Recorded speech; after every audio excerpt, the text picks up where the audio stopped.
Welcome aboard, everybody, to another multi-channel, multi-stream OG55. I got Jared from Capture the Magic, Mr. Seymour Duck, and the one, the only Mr. Theme Park Wizard. We are talking all about that Warner Brothers news that Paramount might be acquiring Warner Brothers. Yeah, it's kind of crazy. And will it lead to maybe other companies joining in on the bidding war? It might.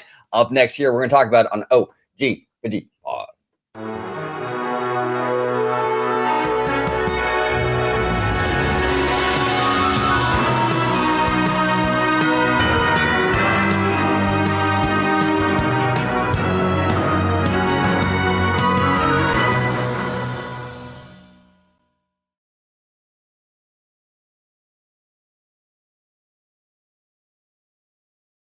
Welcome aboard, everybody, to another episode of OG55 Live. I want to thank everybody for joining us today. We got Mr. Tech Bear in the house. We got Cliffix. We got David Shananian. We got Joseph Lopez, Johnny Ace. Well, let's go. Ben Zacuto. We have a full house here today. We're going to talk all about this Warner Brothers Paramount news, what it might mean for Hollywood, what it might even mean for Universal. We'll dip into all that in a moment. But Jared, it's always good to see you, my man. How you doing? Doing good. Thanks for having me as always. I'm very interested to talk about this. I think we had discussed this a couple weeks ago. That rumor had been out there, and Paramount's doing some interesting stuff. So I'm excited to talk about it. Yeah, it's interesting. They're making some moves. I like the aggressiveness. Actually, I think Paramount needed to shake it up a little bit. You know what I'm saying? Well, I think if you're going to be aggressive, now is an interesting time to do it, considering, and Cliffix even kind of noted this, I was going to talk about that, is the consolidation of Hollywood, I think it is a real thing, that this definitely, somebody could, Paramount could come out, I don't know on top, but they could make a lot of progress here by doing something like this. Absolutely. And it helps be backed by the richest person in the world. Well, that's true. That's true. So, Jared, where can everybody find you on social media? Yeah, at Captain Magic everywhere, YouTube, social media. That's the easiest place to find me. And if you want theme park info, like direct into parks, you can go to CTM Podcast with my wife and I. We have a podcast almost like 8 years now. I feel old. It's been going on a while. So that's where you can find me. Check them out. They do great content. Family here at OG55. We also got Mr. Seymour Duck live from the Duck Pond. Seymour, how you doing, bro? Hello. I'm doing great, and I'm glad to be here and talk about business with you guys and nerd out, especially OG, since we actually talked about this before when we reacted to John Campia, who rumored that this was going to happen, and now it seems like it's going to happen. Yeah, no, it's fascinating. Campia, he's I consider Campia almost like the Hollywood Reporter or the Variety of independent creators, right? So Campia is the Scott Gooston of Hollywood. Yes. He very much is. He's got his insiders. But Mr. Duck, where can everybody find you on social media, my friend? Yeah, you can find me on X at Mr. Seymour Duck lately, where I've been talking about Japanese companies. There you go. We love it. Mr. Theme Park Wizard. It's always good to have you on, sir. Founder of the TPW Empire. That's How are you? Right. I'm fantastic. And, Seymour, I think you got to hook up OG and next live stream, make him a talking orange. I'd like to see that behind a desk. But you can find me at Theme Park Wizard on YouTube. You can find me on themeparkwizard.com for some cool small stories that I don't put on YouTube. And we just launched our brand new discussion forums. Join the forums, post your updates about this and many more. And also, whatchamacallit, you can book your trips with me to like FanFest nights, for example.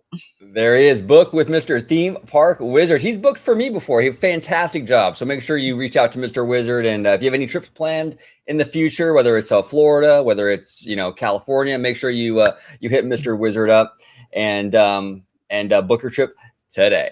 All right, here we go. Let's rock and roll. Let's start with the news. We're also going to get into some viewer comments and questions, but this is courtesy of Yahoo Finance. Paramount Skydance's reported bid for Warner Brothers Discovery could spark a media bidding war. This is courtesy of Ali Kanal, senior reporter over there. Thank you, Ali. Warner Brothers Discovery stock has spiked close to 50% in just 2 days, trading after Wall Street Journal report said that Paramount is preparing a majority cash bid for the media conglomerate, a potential move that could set off a Hollywood bidding war and reshape the global streaming landscape. This is wild to me. I'll start with you, Jared. What are your thoughts on this, man? I mean, we talked about this on the channel. It's been kind of like, I feel like there's been a lot of smoke around like Zazie wanting to sell Warner, right? It's been kind of out there, like unofficially, but yeah, the way they've restructured the company essentially is them seemingly preparing for somebody to buy them. They also, even after this summer, Warner Brothers has actually this year done the best out of any of the studios thus far, which is pretty interesting. And then they fired, I can't remember how many employees, but they fired a whole bunch of employees, which is strange, almost as if you were trying to, get rid of some overhead for somebody to purchase, which we've talked about before. I think Comcast was always one that everybody talked about. I've always thought they would run into some red tape with the government potentially, but Paramount I don't think would. And they're being very aggressive coming off the heels of like the UFC deal, all the stuff they have going on. So it's very interesting because if they were to do this and get HBO Max plus the UFC deal, they very well could jump up to like the number 2 streamer behind Netflix.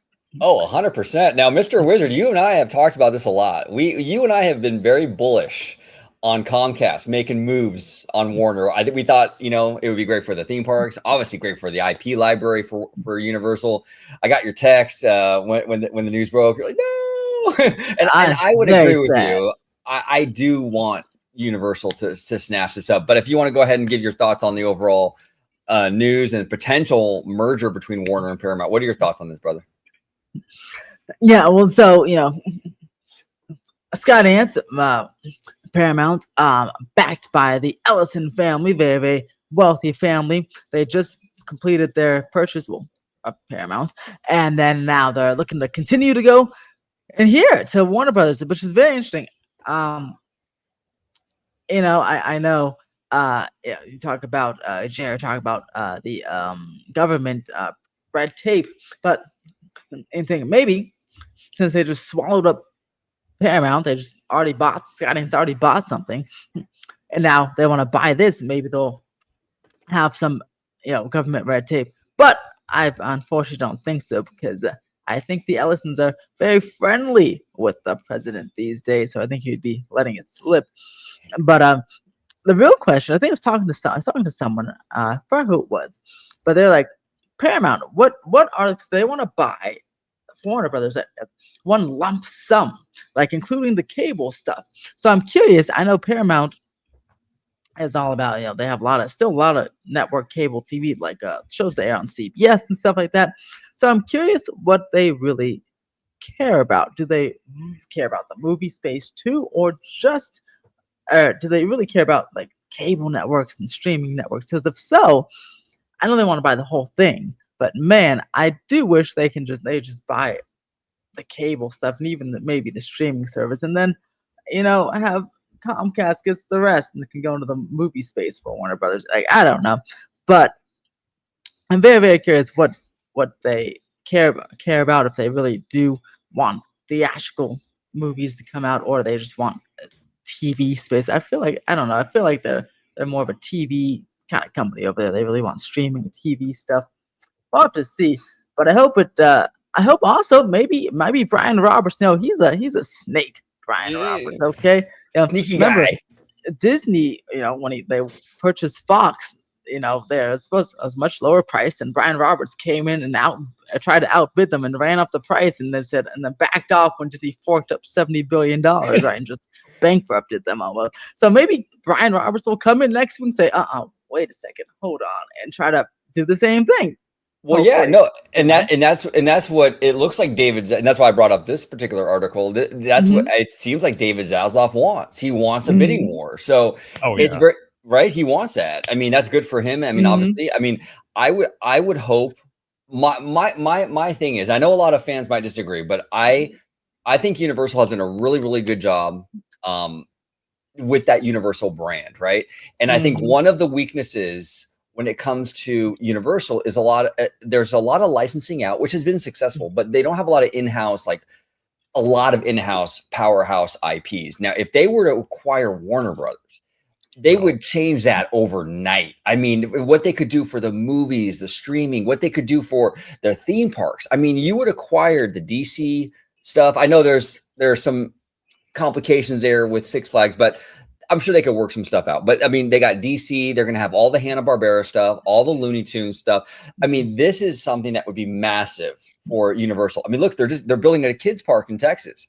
You could fill that kids park with all kinds. I mean, Warner Brothers has a enormous exactly. There'd be a whole Looney Tunes section in there, you know. All right, theoretically, you could do that, right? So I think it'd be amazing. Another great aspect of a Comcast buy would be for Universal Studios Hollywood. I mean, you could literally see Warner Brothers from Universal. I mean, it's not very far. They could offload a lot of their soundstage stuff over to the Warner lot and open up more theme park space for Universal Hollywood. So I'm rooting for Comcast. I hope, Brian, if you're watching this, Brian Roberts, if by chance, come on, Bri, make that move, Bri, make that move. Mr. Duck, what are your thoughts, brother? I have a couple of things. First, this was a long time coming. Hollywood consolidation, it's happening, and it's going to happen if they want to survive. It's the unfortunate truth, especially OG, since we talk about how many times that they are not competing with Hollywood anymore. They're competing with big tech, and Netflix, I would consider it as big tech as well. And they have cash flows like crazy where they can't compete. So this is going to happen, and especially with David Ellison, coming from a family where his father is now the richest guy in the world. Yeah, that, Elon Musk. Yeah, just about to say that. Yeah, I think they just said that the other day. He's now. Yeah, he just overtook Mr. Musk because Mr. Musk is dumb. Yeah. Hey. But they have deep pockets, so yeah, absolutely. So if they want, sorry, go ahead, Seymour. Oh no, I was just gonna say. So if you wanted a company to get bought out Warner Brothers, Paramount with David Ellison with deep pockets would be one that they would be able to compete. If, let's say, a company like Comcast came in and bought out, they would be in a situation kind of like Disney where their cash flows would be constrained, and they would have to pick and choose where they have to choose their battles, especially right now when the Comcast is trying to expand their theme parks. So then now if you buy Warner Brothers, now you're like, well, I don't have the cash flows to expand the theme parks now because I invested so much into. And also another thing is that I do think this is going to get approved. If it did get bought out, it reminds me of the situation with Sprint and T-Mobile. Right. If the Hollywood doesn't get consolidated, the company would go out of business because of big tech. So like Sprint would have gone out of business if T-Mobile didn't buy. So if Paramount doesn't buy Warner Brothers, either someone else will buy them bigger, worse than Comcast or the Paramount. And you don't want that. You want the people in Hollywood to stay in Hollywood. I agree, Mr. Duck. We talked about that. And CliffX down here says consolidation equals survival. So exactly, 100%. I do have a couple of if Paramount does eventually buy out Warner Brothers, I do have a couple of requests for the Paramount people watching here, which I know none are. But look, like again, he's the richest person in the world, so he has a lot of money, right?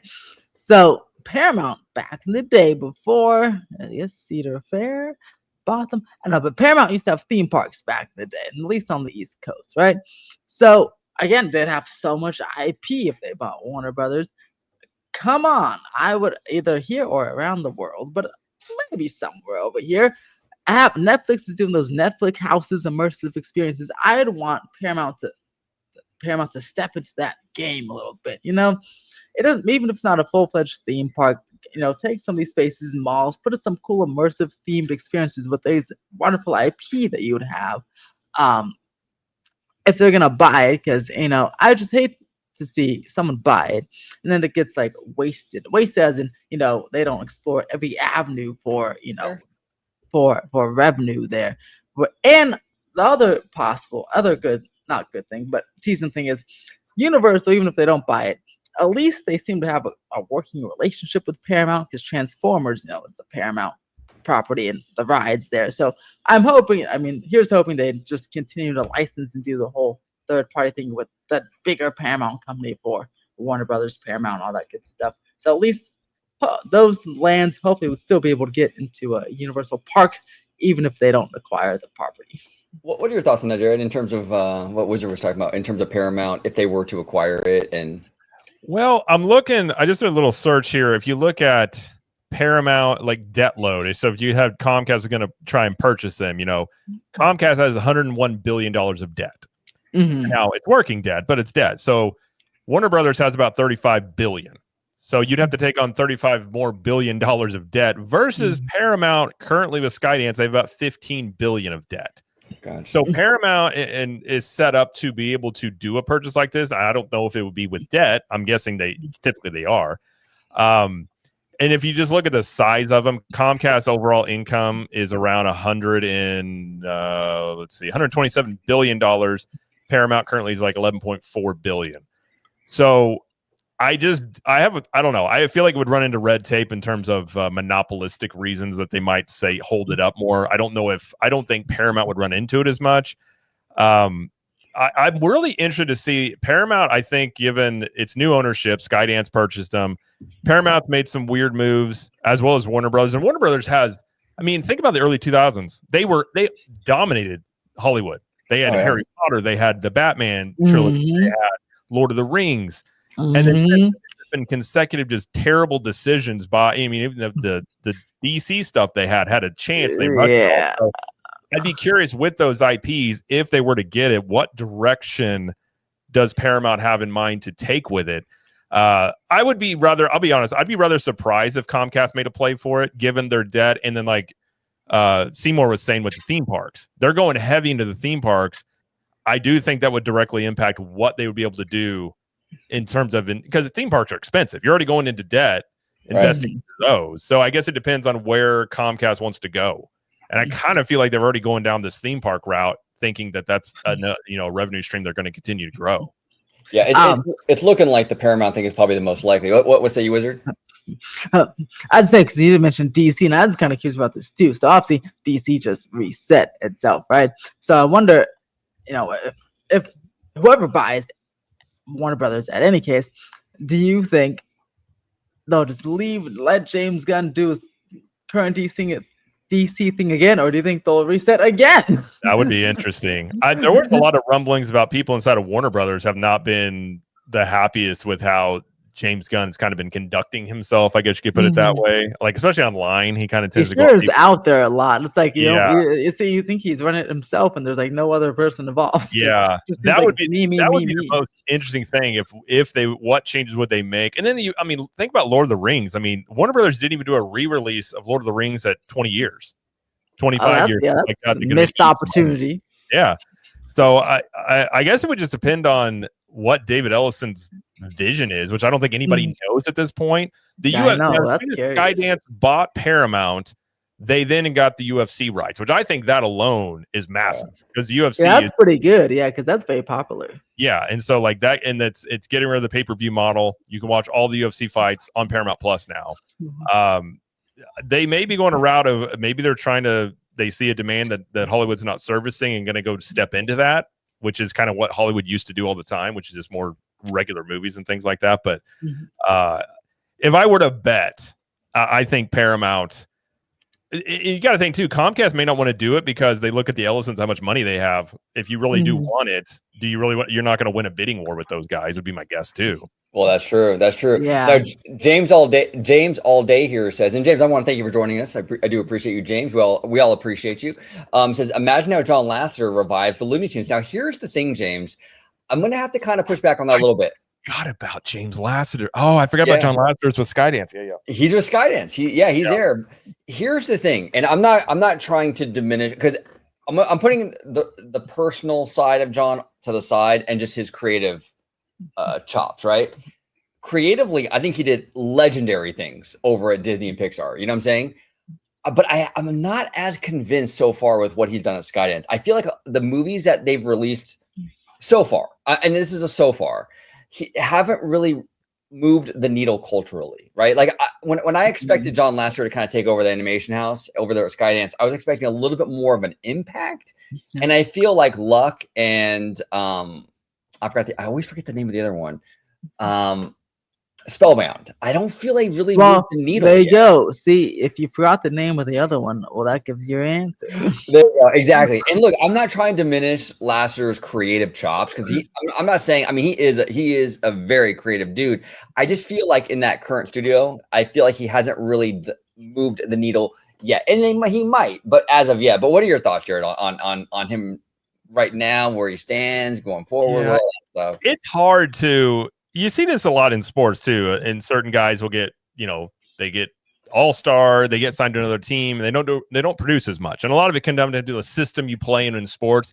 It could be a similar situation with Lasseter where it's, I don't know how Skydance was set up. He hasn't had the best results, but if you pair it with Paramount, Larry Ellison money, getting more talent, maybe access to some of these IPs, that could change. And I guess there's a lot of unknowns, but I think having Lasseter there is somebody I would at least like, if you're talking a baseball term, I'd at least give him a bat and let him go up to swing. Like, let him try. And who knows how much that's on Lasseter. I mean, he's the head of the studio, so the buck stops at him. But really, how much of his success was just him alone? How much it was the people around him when he was at Disney and Pixar? So there's lots of stuff to go into it, but I think it's interesting and I think at this point he is the head now of Paramount Animation. Yeah. So then that gives him, like, you got SpongeBob, you got all sorts of stuff you can play with there. I guess it'd be, can he rekindle the magic second time around is the big question, I suppose. Yeah, no, absolutely. Yeah. I mean, I mean, he's done it. He's done amazing jobs at Disney. I mean, he really has, creatively and all that stuff. I'm not, again, I'm putting his personal stuff aside. His creative stuff has been really good, but yeah, we'll see how that kind of shakes out over there at Paramount. Now, Falco. Go ahead, Wizard. I'm sorry, bro. No, I didn't talk about the X-Voot's comment there. Because you mentioned like the bidding war. Jared mentioned the bidding war. Now, even if he knows, win the bidding war, if Brian Roberts just wants to be an ass, he can always push up the price a little bit just to be an ass. I wonder if he'll just do it like that, like almost like with the Bob Iger thing, like, yeah, just push up to 70 but billion. I feel like the Iger one it was personal. I feel like those yeah, guys it definitely was. Yeah, don't like each other. Where I don't know where he stands with like Ellison. Yeah, that would be a good question. But I wonder, I would just do it just to be an ass. I'm like, okay, I'm not gonna win this, but let's see how high I can push it up and piss off that other guy. Yeah, and that might be why. I was going to say, to put to your point, Wizard, though, if they have theme park relationships, they may not want to go ruffle. Yeah, that is true. That's true. Because if you do that, and then they turn around and all of a sudden they do get access to then, Harry Potter. Luckily, oh yeah, Harry Potter. Yeah, that's right. I have to say it's a great way for Transformers to be get out of there. But yeah, Harry Potter. They own the Potter. We're not going to sort of fight here. Don't touch Transformers unless you're going to put G1 Transformers. Then I'm all in. If you want to do a Cybertron Transformers, absolutely. Yeah, no, and I don't think he would, just because I feel like at that point, if he were to, because he did it to Disney, and then if he does it to Paramount now, it feels like he's like what Wizard was saying. He's just kind of being a jerk, and you don't want that reputation in the industry. And these guys run in small circles. Like, you're talking dudes are like, they go to these summits. It's one thing if you got beef with one dude, but if you're the guy driving price up everybody else, at some point they're gonna do it to you. Yeah, 100%. Now, Mr. Duck, I want to ask you, with Falco Shimmer Flair's question, or not even question, comment. Paramount buying Warner could be a monopoly. What do you think? What do you think about that? Because you mentioned that earlier, top of the show, like it would actually be less. There would be less hurdles, right? Getting this approved than, say, a Comcast deal. But what are your thoughts on it being a monopoly? I actually wouldn't think it would be a monopoly. I think it would be more on the same level now as the other companies. When Disney bought Fox, they can compete on the same level. Paramount right now can't compete with Disney, can't compete with Comcast or Netflix, or even Amazon now, right? With their unlimited cash flows. That's where the monopolies you have to worry about, where people can just buy you out instantly.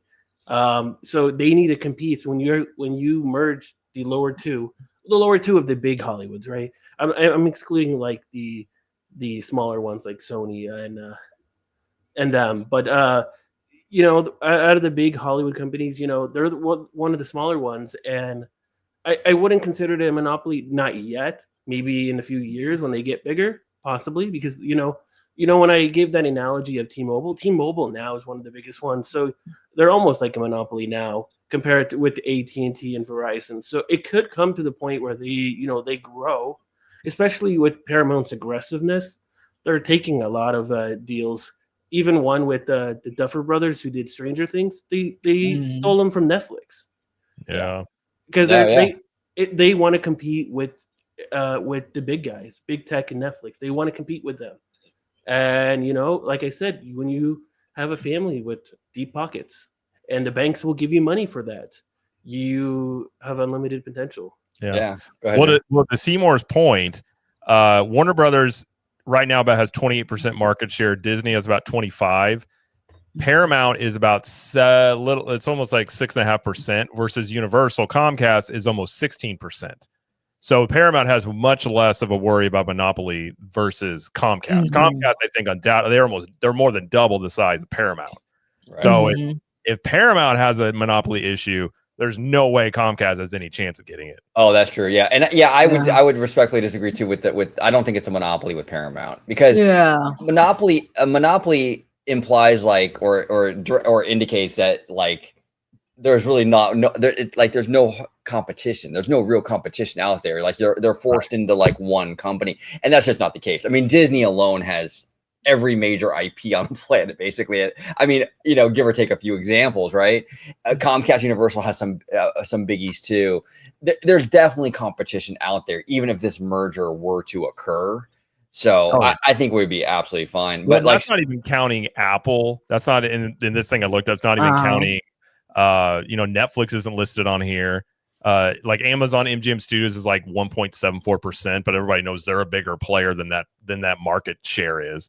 So I don't think I agree. I don't think Paramount would run into a monopoly issue at this point.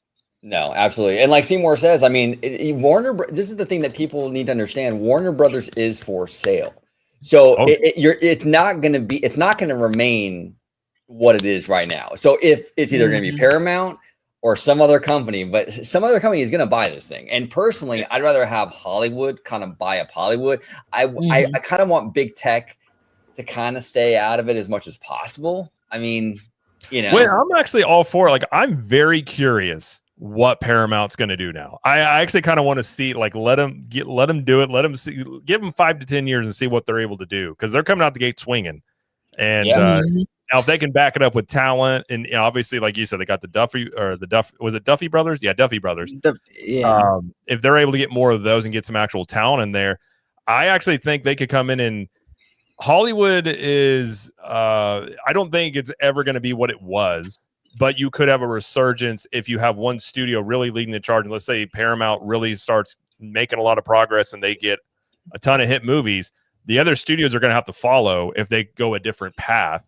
And it could be something that Hollywood needs, is new blood coming in, shaking things up, and, making some bigger moves.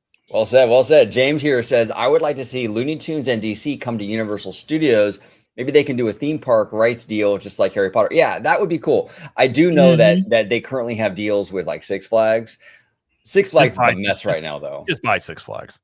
There you go. Exactly. Just yeah, I mean, hopefully, because I mean, Universal and Warner Brothers. I think the Warner Harry Potter's only a Warner Brothers thing they got, but they have Universal's partnered with Paramount on many SpongeBob, Nickelodeon areas before, and Transformers. So it seems they have a better relationship with Paramount. So maybe they'll go yoink theme park rides from Six Flags, and here you go, Universal. That'd be quite nice, because then we get a proper DC land in Universal. Well, and what we talked about on the last theme park in OG was, I contend that Universal is never going to let Marvel Superhero Island go unless Disney backs up the Brinks truck for it, for the rights for Marvel. But if they were somehow able to obtain DC rights, that's a conversation to have, because then you'd be talking about Gotham City, Superman. Like, DC hasn't been iffy on the movie side, but they have legitimate major comic book IPs that would be very interesting. That's about the only scenario I could see without Disney outright paying for the rights, or at a discounted rate in that way, where you can maybe see them get rid of Marvel Superhero Island in Orlando. Could you imagine Universal, right? Comcast, current Comcast Universal, building a full-fledged Gotham City on the scale of like what we just got in Epic Universe with Potter? Yeah, I would. Dude, it would be like, and I love the Gotham from the Keaton movies. Yeah. Like the Yes. because like Gotham had its own like it was like a character in that movie. As I had its own vibe and feel to it. I would, yeah. I mean, you could do so much stuff with it, and if Paramount buys it, I mean, that's what we talk about. What do they do with the DC stuff right now? And if it keeps on gaining traction, then that becomes even a bigger draw with the movie side of it, or you go the comic book route. But I'd be very interested in that. Honestly, that's what if I were Brian Roberts, I wouldn't outbid or try to do. I would go right over to Ellison's right now privately and be like, go. When you get Warner Brothers over there, how about we can do a little side deal for these DC theme park rides? What does do like a 3-team trade, but like 2 of them are like on the side. That'd be a nice deal right there. No, that would be. And I could see something like that happening. I mean, I really could, James here continues, Six Flags is practically on life support right now. Imagine what Universal Creative would do with DC and Looney Tunes. Just look it up. Yeah, exactly, James. We kind of touched upon that a minute ago, and you're right. Six Flags is practically on life support right now. They're struggling, and they got all kinds of weird stuff going on over there, Yeah. Can you imagine Six Flags? Six Flags just, I think, this month, their CEO, they released an update on their like attendance figures because of so many rumors that they're bankrupt. They're like, okay, let's release something, and they're like this much better. I'm like, oh wow, so you must be struggling if it's not even an earnings call and you're trying to release some attendance figures. Like, that's bad. Go ahead, Jared. How about like Toon Lagoon being outdated? You did a swap out with Looney Tunes. Which would be you wouldn't really have to go in and change a ton there. You could just reface everything with Looney Tunes. My god, a Dudley Do Right as a Looney Tunes ride with like my goodness, that little pig, I don't know, knock me down the drop. That'd be so cool. Yeah. Well, and then what if Paramount has a resurgence of Looney Tunes too? I mean, it hasn't caught on in recent years for sure, but it's definitely something that if you got Laster involved with that maybe and got some other creatives involved, you could see a resurgence of Looney Tunes. Oh, 100%. Let's see how that movie next year does. What's it called? The one Coyote? The Coyote one. I mean, I'm excited for it. If it does well, then you never know. We can have a Looney Tunes resurgence on the way. Well, and this is the thing. When in the 90s, when I was a kid in the 90s, like it was Disney and Warner Brothers. I mean, you watched the Disney Afternoon, and you would watch, like, at the time it was Kids WB, I think it was called, or something like that. I remember that. Wait, did they have Pinky and the Brain with Warner Brothers? Yes. Animaniacs. I would be in Animaniacs. Yes. Well, sign me up. Yeah, and these are great characters. They just need good management. Warner Brothers, unfortunately, has had real shit management since 2000. Yeah. Like I said, they were on top of everything in the early 2000s, and then to this point, I don't think you would have told anybody when the Batman movies were going, Lord of the Rings, if within 20 years they're going to be bankrupt almost, you'd been like, wow, why? Like it's just bad management from that time on. It's just unfortunate choices. It's sad. It really is. Storybook, it's always good to see you. WB has some valuable IP and some stuff that could really work in the parks. For Universal, it would add some great stuff to use for FanFest. Yes, I would go for Gilmore Girls alone, but there is much more. Yeah. Oh, what you could get from Warner Brothers for FanFest. I mean, that's insane. I mean that would change the game. I mean, there's a lot here that Universal could do. I agree with Cassandra, by the way. 90s cartoons were the best. Afternoon cartoons, they were awesome. Yeah. Because you know what it was, Jared? They kind of like they were products of the original stuff, like from decades before, but they brought something new to the table, and they were kind of like still kind of forward thinking. And they kind of straddled the perfect like nostalgia with like it's fresh and new though still, right? It was perfect. Disney and Warner Brothers, they were on top of their game. You know what's interesting too? I just looked it up. I was curious about this. Warner Brothers also, now I don't know where the rights would lie. Obviously, you have Lord of the Rings, which a lot of people talk about putting Lord of the Rings into Universal Parks. It may be in the UK park, but they also have, according to this, Godzilla and Godzilla versus Kong is one. So I don't know where those rights lie, but you also have Dune, which is interesting. I don't know if Dune's big enough, but you do have some, interesting things that you could play with. with all that. I'm sure they have tons of different rights lying around that they even haven't used yet at Warner Brothers. Oh, 100%. Arlene here says Bobby's World was the best. Remember Bobby's World? Bobby's World. I remember Bobby's World. Yeah. Oh my gosh, with what was it Howie Mandel? I think was on that one. What was that lineup? It was like, yeah, it was that. Yeah, it was Bobby's World. Then you had Animaniacs. I feel like there was like 2 other ones that would come on the afternoons, but I can't remember the other ones. Was it Tiny Toons? Maybe. I can't remember. Yeah, there was Tiny Toons. I know Life with Louie was part of that. Yeah, okay. Yeah, I remember Life with Louie. Yeah. Muppet Babies? I don't know. Oh, Muppet Babies was a great show. Seymour. I mean, don't even go there with that one. I used to love Muppet Babies. That was fantastic stuff. Really good. James here says if Paramount does buy WB, what happens with AEW on TNT and TBS? What are your thoughts on that, Jared?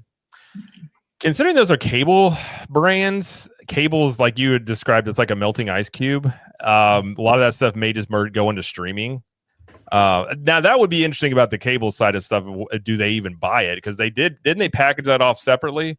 Warner Brothers, I think they pushed the cable stuff off to its own company. They did. Yes, they're planning to, but they want to buy the whole thing. It seems. Yeah, but the curious thing about that is that they're also spinning off Discovery, which is the reality shows, and that's if you want to be a powerhouse for streaming, reality show is cheap. True.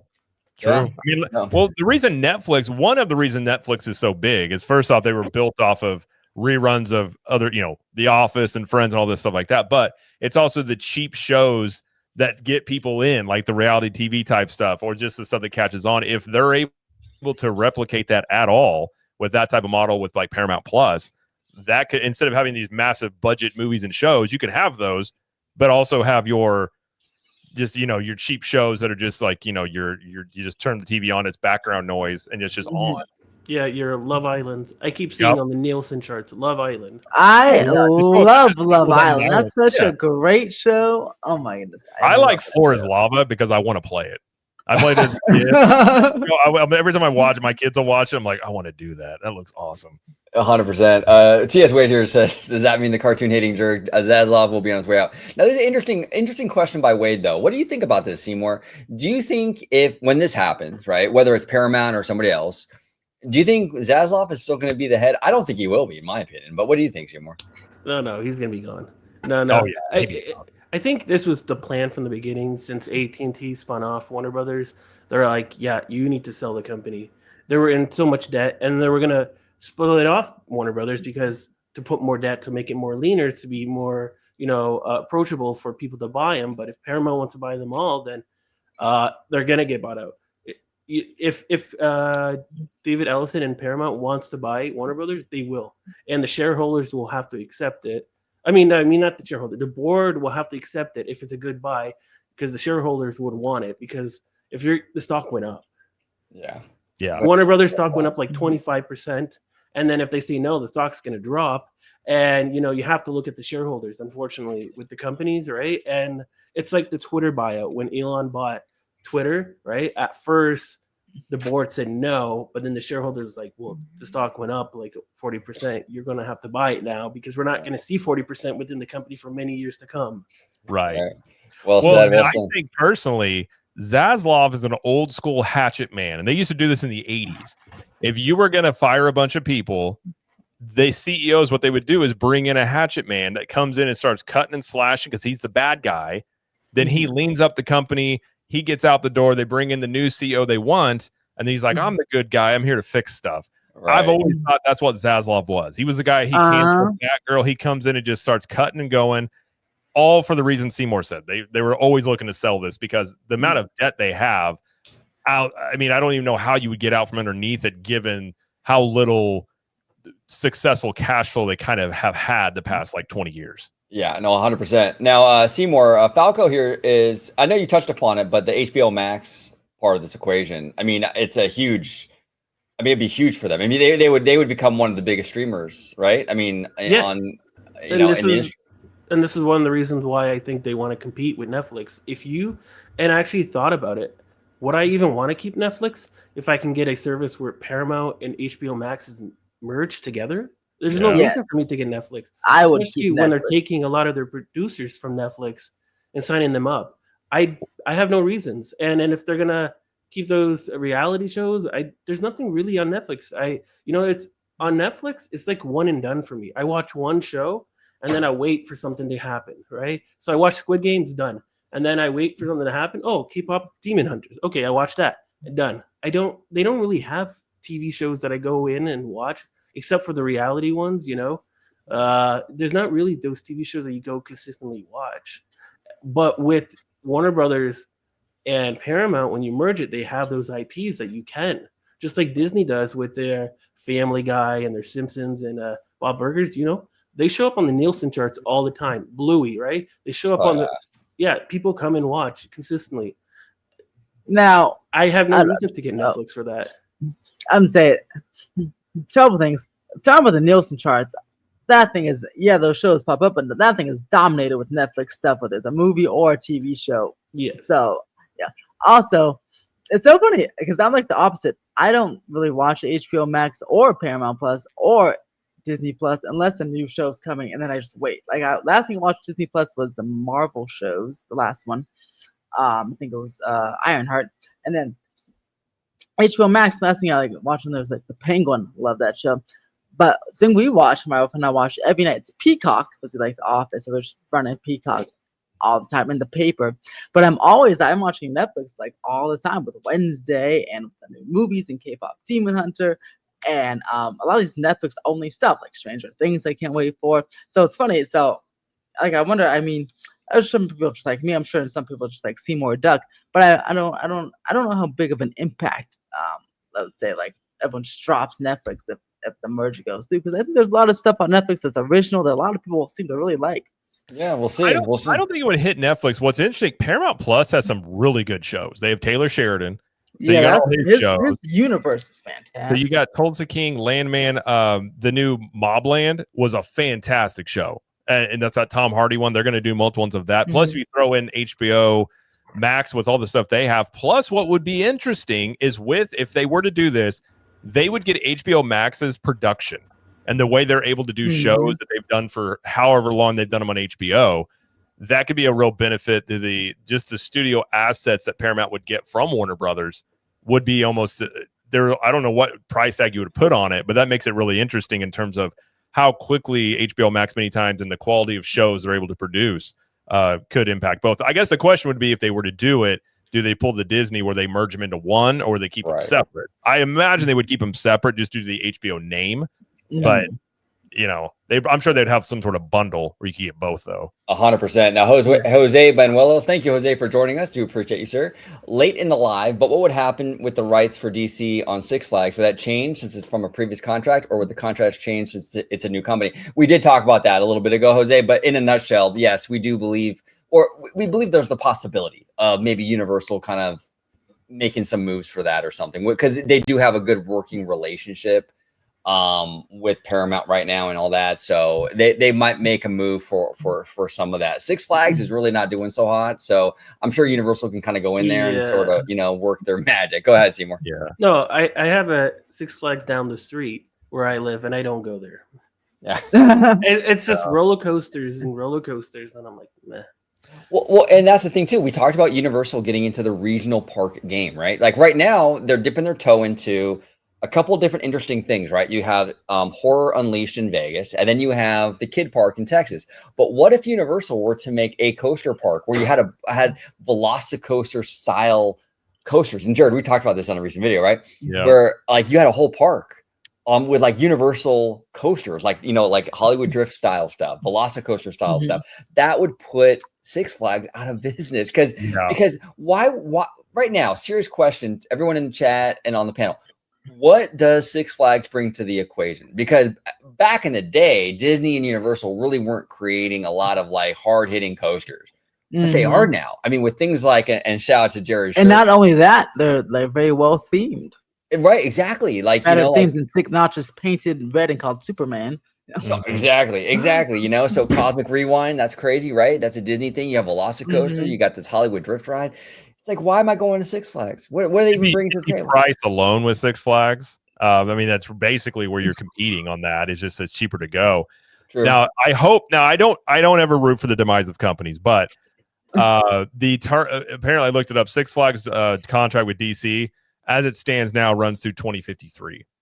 Oh my Yeah, gosh. you're gonna buy that out. Come Yeah, on, so I buy can't that figure out. out how much they paid for it or what the rights are, but I feel like I mean, it's sad seeing what DC's done with, or what Six Flags has done with the DC stuff. yeah, I Just mean, look, man, there's just so much look, stuff you can do. we just talked 100%. about it, right? Six Flags is broke. Come on, I'm sure they take a nice cash infusion to buy them out of those DC, right? Because clearly it's not helping them. So We they can don't only- need them. It really hurt Six Flags not to have DC.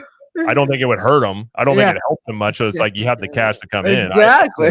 Yeah, No, I feel like 100%. you do. Man, like, 100%. and we were talking about lots because I was actually thinking about this other day. As OG mentioned, the Warner Brothers lot. So Yeah. Warner Brothers, of course, right next to Universal, the lot, and then Paramount is not too far away. It's just down by down the 101 freeway, maybe about 15-20 minutes to the south of Universal. So no matter what happens, even if, let's say, Paramount buys Universal, or not Universal, Warner Brothers, I'm curious, would they use both the lots, like with the Warner Brothers, Paramount use the Warner Brothers lot and the Paramount lot, or would they offload one? Even if they were to offload Paramount's lot, Universal can still buy that lot. It's just a few miles from the property and still put some sound stages there to expand the theme park in general. So it could still be a benefit. Fantastic point, Wizard. I never considered that, but you are 1,000% correct. Yeah, if Paramount buys Warner and they sell the Warner lot or whatever, Universal can go in there and they can put sounds. They can buy that lot, put sound stages on there, expand Universal Hollywood. Very good, astute observation, Mr. Wizard. That's fantastic. And it would be much cheaper than buying the whole. Obviously, it would be much cheaper than buying the whole thing. But so there's still ways they can still win here. So fingers crossed. 100%. And Mademoiselle, friend of the channel, is in the chat. It's always good to see you, Mademoiselle. Thank you for joining us. Does that mean King of Hearts? Is that what that I means? think it's K-pop Demon Hunters. Oh, K-pop Demon Hunters. Okay. Yes, K-pop, Yes. and that's been we did a video on that one. That's wild. Did you watch it yet? No, not yet. Not Oh, yet. you gotta watch it. Come on. Yeah. I would pretty listen to the soundtrack every day on the way to work. It's good, and it's still the soundtrack itself is still in the top 10 and number 1 for the whole album, first and Kanto. So it's pretty good. That's wild. The guy who listens to K-pop doesn't watch K-pop. I know what they. And I know. Look, it's not even. It's a Sony movie, so they have their under 2-hour mandate. It's not even that long. It's great to watch. Yeah, 100%. Falco here says Universal Studios, and we're gonna actually dip into some Universal stuff that Mr. Wizard actually brought to my attention pre-game, because there's some interesting stuff happening with Universal. But Falco here says Universal Studios Orlando expansion for Zelda or an Epic Universe. Now, Wizard, you are you've been on the show quite a bit, and you've talked about this with Zelda coming in, or we've heard now with I think Boardwalk Times was reporting. I think I'm not sure if you reported on it as well. The One Piece rumor. There's some interesting things happening, and then we just got official word that what's that area? Lost Continent, I believe. Yep. Yes. Going away, right? So what do you make of this? And then I'll go to Jared. I'm very curious on your guys' thought on this. Well, it seems like I'm definitely sure Zelda will appear somewhere. Probably in Epic Universe. The Lost Continent, I keep hearing that's newly reserved for Pokemon. So we'll have to see what's going on there. But I'm sure Zelda will certainly appear in one of the two parks. And hopefully sooner rather than later, because they won't make the movie. But if they come out around the movie, that'd be pretty cool. And I know Zelda's very popular, and there's a brand new Zelda merchandise action that just debuted. I saw online at the Epic Universe store, or the Super Nintendo store. So it's definitely coming, probably in Epic Universe, but definitely somewhere on property. Yeah, there is actually. I want to give a big shout out. There is a tea bar, like a boba tea bar in Orange County called Elixir. Now, if you are a nerd, which everyone here is, go to this tea bar. It's in Orange. I think it's in Costa Mesa, right?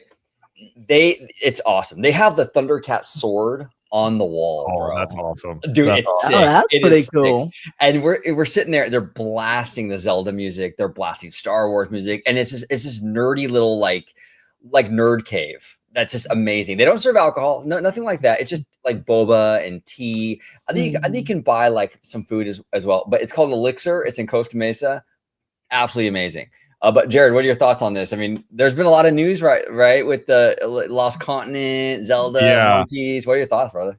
So the permits got found that people kind of piece it together that the acreage fit Lost Continent, and then shortly after that, Universal came out and said, yeah, we're doing something here, but we're basically demolishing this for something else, just preparing the land, which I don't buy. I just think that you're not going to spend the money and time to get rid of a land that you're just going to set empty. That doesn't make any sense. Right. I agree with what I've heard as well. I think last I heard, Epic is going to go in, or excuse me, Zelda is going to go into Epic. That one out is from what I've heard.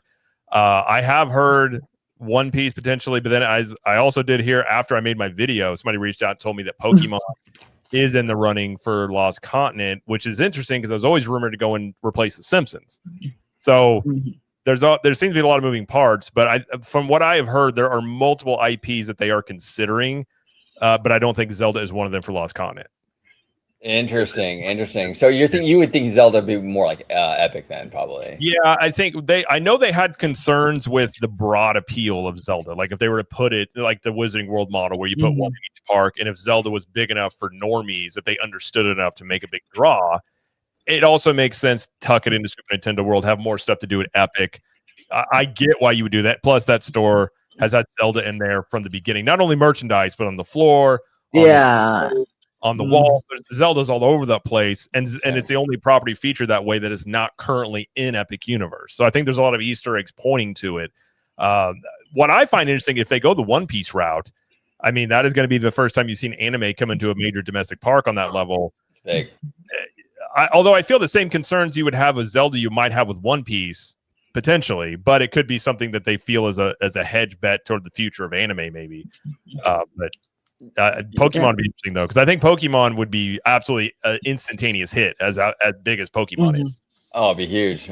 Seymour, I mean, what are you're more of a theme park normie, Seymour, right? But like, what are your thoughts on like Universal kind of throwing these ideas around? It seems like right up your alley. Which land would you rather quack into? So, as a diehard Nintendo fan, but a theme park normie, I don't care. Just get Zelda and I'll be there. Go get Pokemon and I'll be there. The Nintendo fans don't care about logistics of it. Just build it and we'll be there.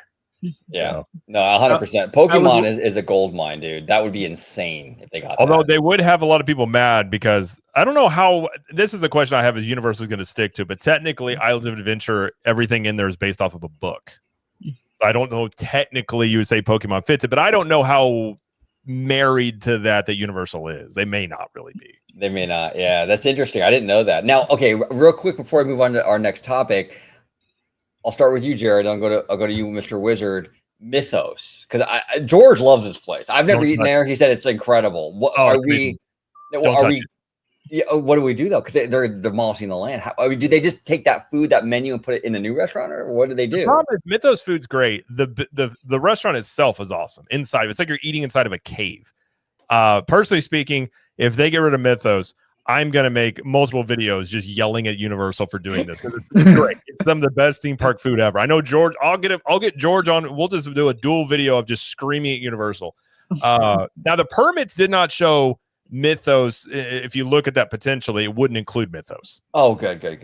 But I would hope if they were to do it, they just retheme it to something else. I don't care what you call the place. Leave the food. Whoever runs that place, let them run all the other restaurants at Universal. It's great.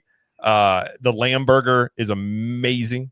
If you've never had it, it's worth having on its own. It is a fantastic restaurant. But I hope Mythos would be left or just called something else. Yeah, Universal's pretty good at like tapping into like what their fan base wants, and I feel like they are aware of the Mythos thing. I mean, they have the banner that it says voted number one theme park restaurant. They always have it up. It was right. Can't get rid of number one theme park restaurant. I mean, that would be sacrilege. Absolutely, Wizard. I know you've been to Orlando, Universal Orlando. Was it just once, or how many times have you been over there? Yeah, just once. Didn't get to eat at Mythos, but I walked past it, and it's quite an impressive structure, which is pretty cool. And yeah, luckily, as Jared said, the permits cover the 4.9 acres, but it's above Mythos, not at Mythos. And even the description of the permit said, demolish theme park, show, attraction, retail, in like showboating retail and shop, but no restaurant was included in there. So Mythos is safe. It's probably just be rethemed to whatever the new thing is.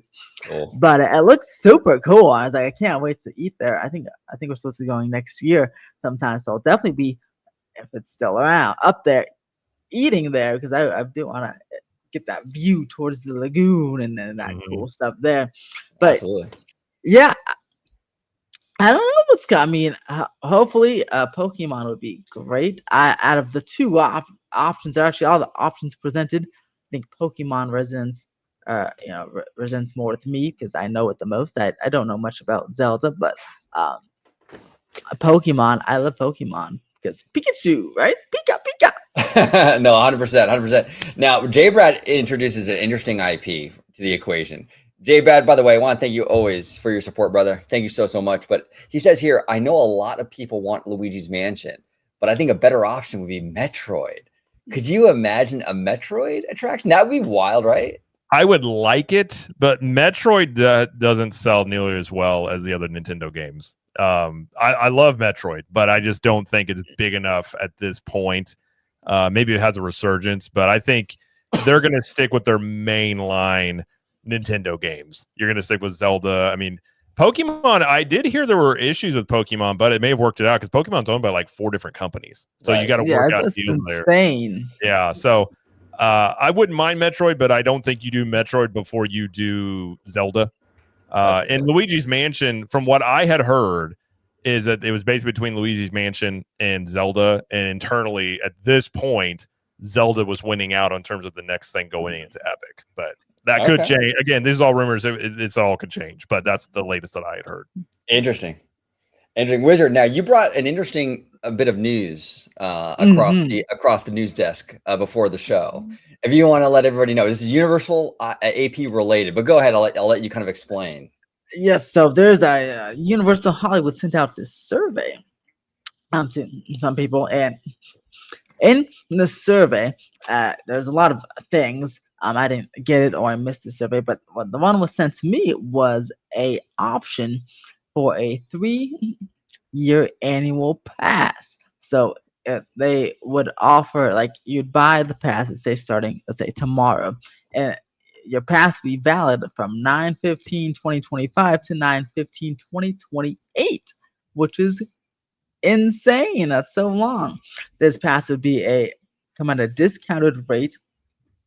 And I guess a follow-up question in that survey was, like, would a major IP expansion encourage you to buy this 3-year pass? So I'm curious if they got planning, what this major IP expansion they're teasing could be, and if they actually do this 3-year plan, will it be a pass? Would they offer a monthly option? How much discount would it be?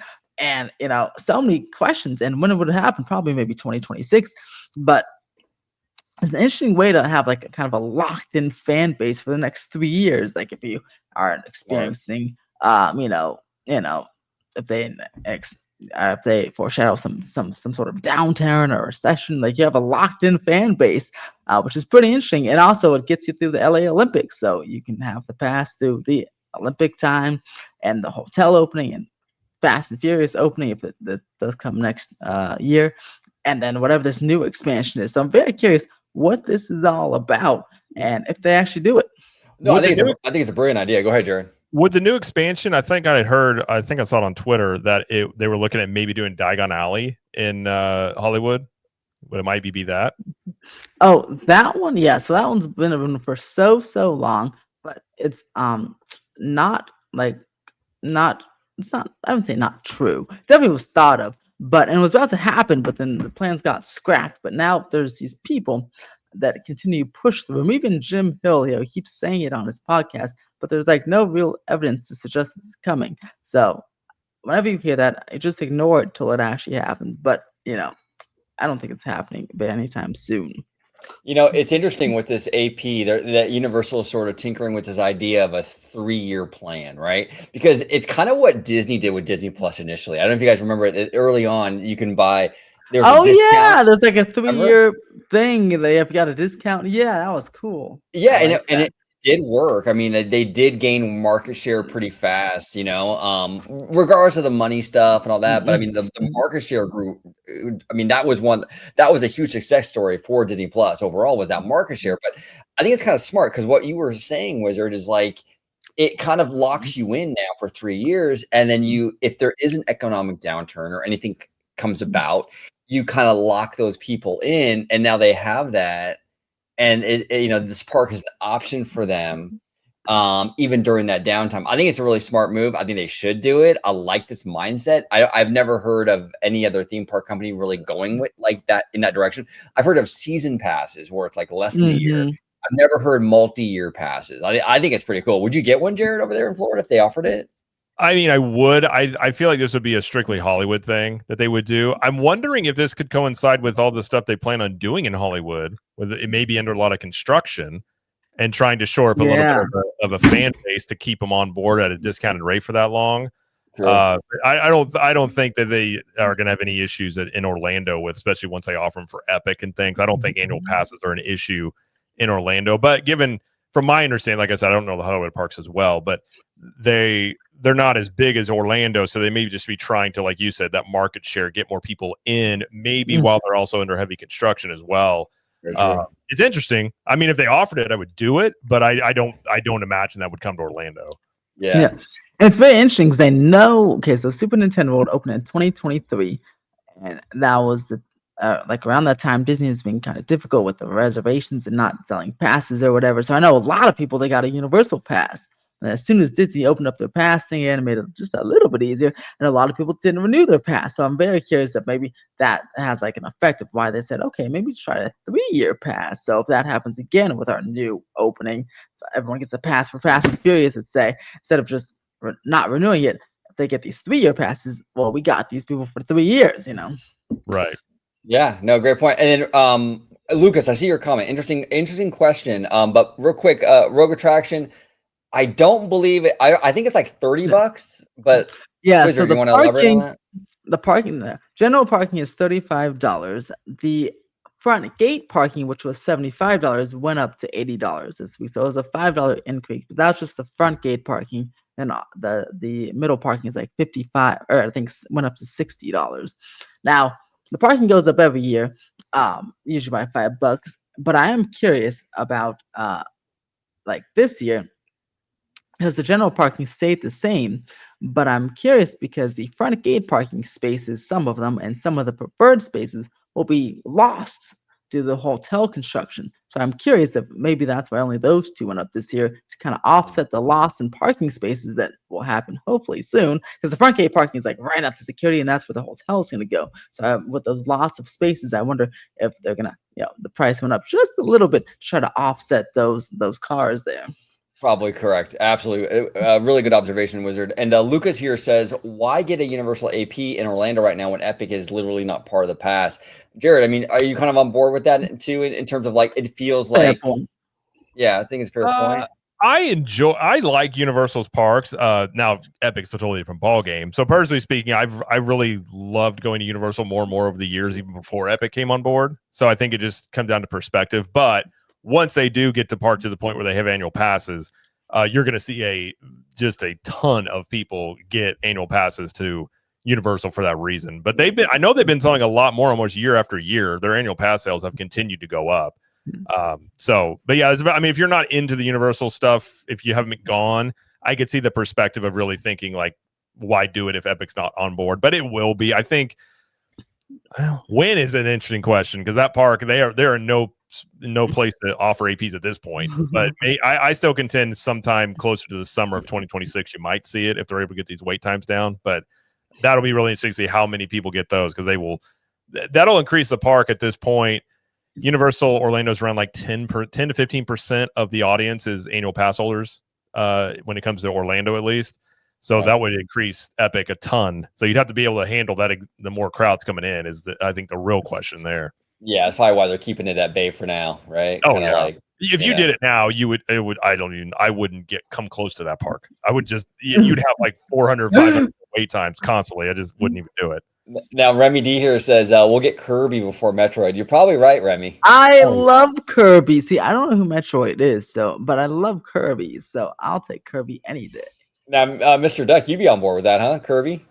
Yes, and funny enough, a Kirby was named after the lawyer that won the lawsuit for Nintendo that was against Universal for Donkey Kong and King Kong.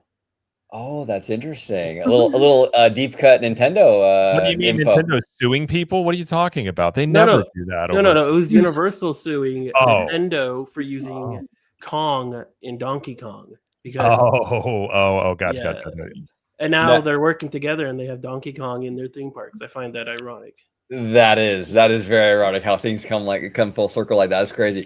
Lucas here says it's basically $1,000 for an AP for 2 parks plus a water park, while the Incredipass is $1,100 to $1,500 with a park hopper and a water park with /golf. I say there's a huge difference. 4 parks plus 2 water parks. Yeah, it's definitely based on.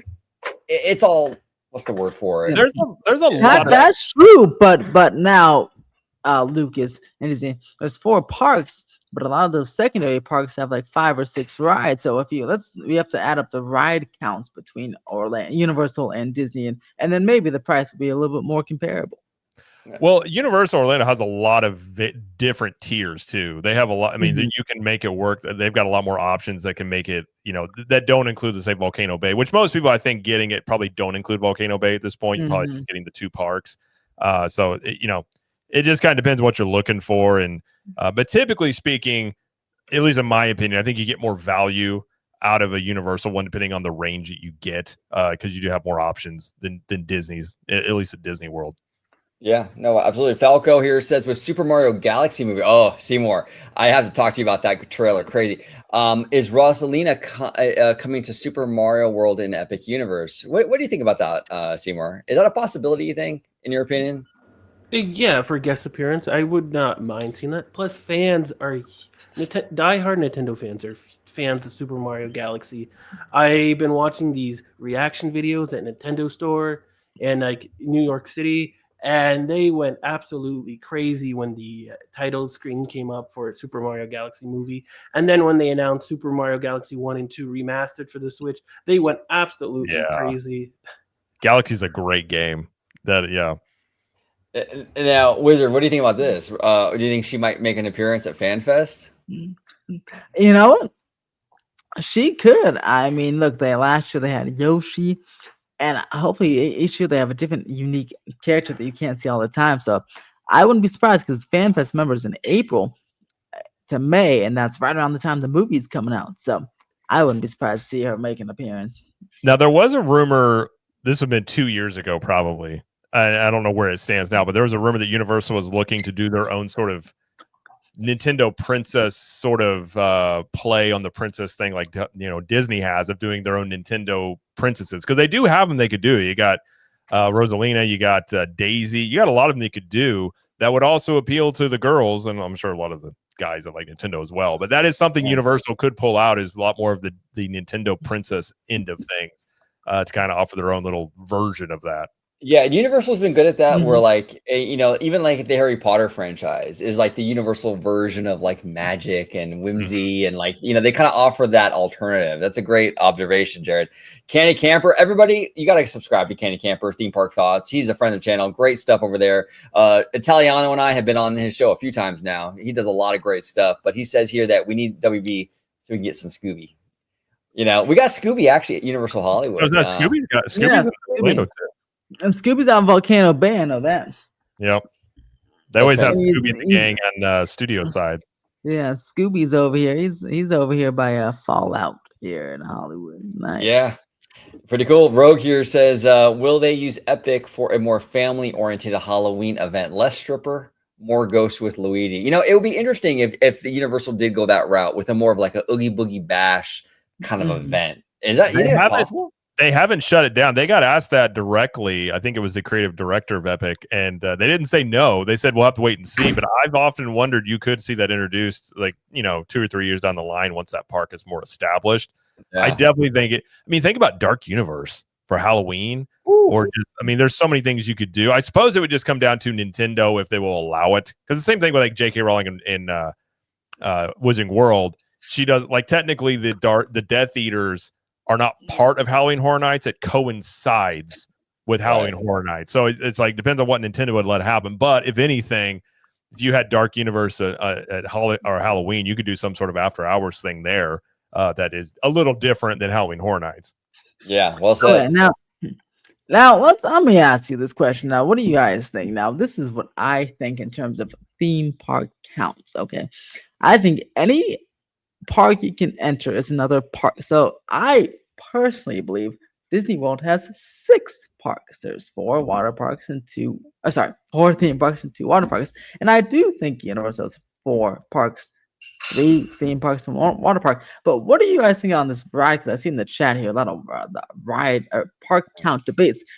I mean, what is how is, I know water park is smaller, but why wouldn't Typhoon Lagoon be but it's another gate. It's not attached to something.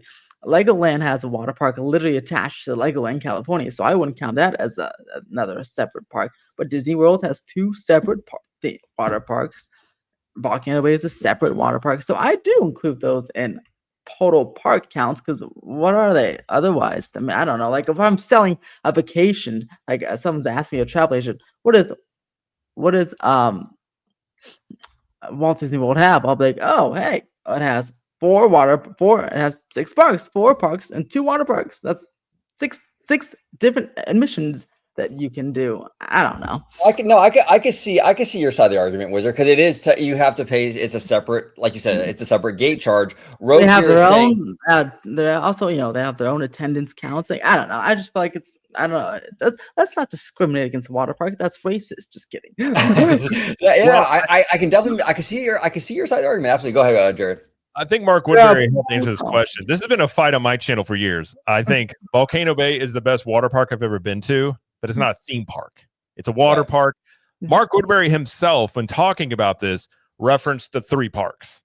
So Mark Woodbury himself does not count Volcano Bay as a theme park. So and that's the thing. I didn't say theme park. I said like another gate. Like here's another. I think it's a marketing thing. Universal included Volcano Bay for more, to market it more. Yeah. But yeah, I think like if I were Disney World, I would say there's 6 gates at Walt Disney. The problem there though is that the water parks at Disney aren't always open at the same time.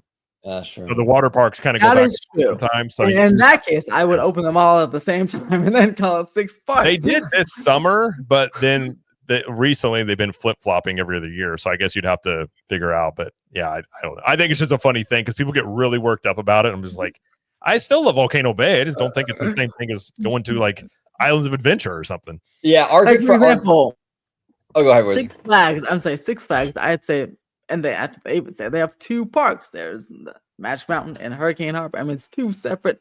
You enter 2 different entities. I don't know. I don't know. I just think it's like a little math equation. Now, not theme parks, but they're like it's a different entity. It's a different park. Yeah. No, I can see the argument. Lucas here says y'all are gonna know I called it, and won the speculation when One Piece replaces Lost Continent. I mean, yeah, you were calling it, Lucas. You were saying like it's a good possibility. Yeah. It's a big franchise. I mean, Universal was very successful. A Wizard with the merch sales for FanFest. I mean, the One Piece stuff was through the roof, right? I would imagine. Oh, incredible! Yeah, they kept selling out. Like every weekend, they're selling out. I think they're totally sold out by the end of the event. Yeah, I like to see One Piece come back to FanFest nights with the stunt show from Japan. Oh, that's what I want to see. Is that on YouTube? I think it should be.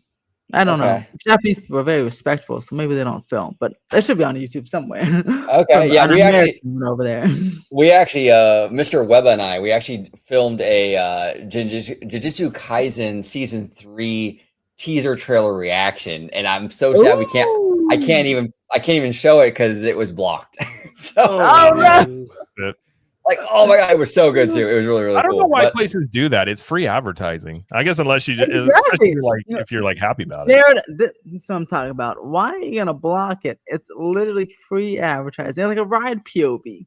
Yeah. A ride POV is free advertising oh wow, that ride looks super cool. Let me go buy tickets to this park and go ahead and ride this thing. I don't get it. Yeah. 100%. I do want Go to ahead, Seymour. mention about anime and how Yeah. it's gaining traction with the mainstream audience, and especially today, the box office with the Demon Slayer. Slayer. The biggest anime opening domestic of all time, 70 million. Yeah. That's crazy. Anime is going to continue to grow. That's I think it comes down to an audience too, because a lot of people look at anime and they just think like, what is that? But I think if you actually look at the charts and the numbers on it, it's undeniable how big it is, even if you don't understand it. Same thing with Nintendo. Some people look at Nintendo the same way, and I've argued many times. I think we talked on another live stream. I was like, I think Nintendo has the possibility of being a bigger thing for Universal than the Wizarding World does. It just comes down to like, do you really understand the relevance of it? And some people just don't, but it doesn't mean that it doesn't exist. Oh, 100%. No, I was taken aback. I told Lucas, I was like, wow, the One Piece, thing at FanFest. I mean, it was everywhere, dude. I mean, it was huge. I mean, everyone was having wearing those straw hats, all the One Piece stuff, the Cochina, Mexicana place that had all the One Piece food the switchback was crazy for that line. It was crazy. It was absolutely insane. And the food wasn't even good, but it was still. I know. It's wild. It's absolutely wild. But Jared, Mr. Wizard, Seymour Duck, I want to thank you, gentlemen, as always. I love having you guys on Talking Shop. Jared, and everyone in the chat, I want to thank everybody that hung out with us tonight. It was a really, really fun show. Jared, if you can remind everybody, before we get out of here, where everybody can find you on social media, sir. Yeah, thanks for having me on. It's always a good time hanging out with you guys, talking this stuff, and always things happening in theme parks nowadays. So there's always new news basically every other day. But you can find me at Cap the Magic on YouTube, all the social medias. If you want Universal Orlando and Disney World actual theme park reviews, tips, and things like that, you can check out CTM Podcast with my wife and I. We have a podcast over there that you can check out as well. Perfect. And Jared has a merch store, CTM Apparel. Check it out. Link I'm buying all the shirts, so don't even try. And this is a great one. I love this one. This is like, I think, my favorite. Peaches. Check it out. Link down below. If you use promo code OG55, you get 10% off. So make sure you go ahead and do that. So check it out. Link down below. And Mr. Seymour Duck, where can everybody find you on social media? And are you going to get a Peaches shirt? Yeah, you're going to find me on that website buying a Peaches shirt. No, I actually need some Nintendo apparel, so I might actually do it. Do you ship to Canada is the question. Did we ship to Canada? Yeah. Hey, they ship everywhere, even everywhere. Russia. Everything's hand printed. We don't use third-party stuff, so it's very high-quality stuff as well. Well, then you have a potential customer. By the way, I think your discount's 15% off, by the way. Is it 15? I think it's 15. All right, cool. Awesome. Special 15%. Yep. Yeah, special access. Exactly. Promo code OG55. Mr. Seymour Duck, where can everybody find you on social media? Yeah, you can find me on X at Mr. Seymour Duck. There we go. And last but certainly not least, the one and only Mr. Wizard. Always a good time having you on, brother. Where can everybody find you on social media? You can find me on Theme Park Wizard on Twitter, YouTube, Instagram, Patreon, Blue Sky, and more. And they can check out themeparkwizard.com for some cool small stories and book your trips to Orlando to visit Jared with me. We'll handshake, and that way they don't kick us out of the parks. That's right. and Tones, you did miss it, but we love you, brother. Bad Thought Studio in the house. I want to thank everybody for joining us today. And we got a lot of content coming out this week. We got another Hey Bricky reaction, all about the future of the Disneyland Resort. That's gonna be a fun one. But everybody in the chat, everybody on the panel, thanks so much for watching. And until next time, see you. Thank you so much for watching OG55. Don't forget to smash that like button, subscribe, and become a member today.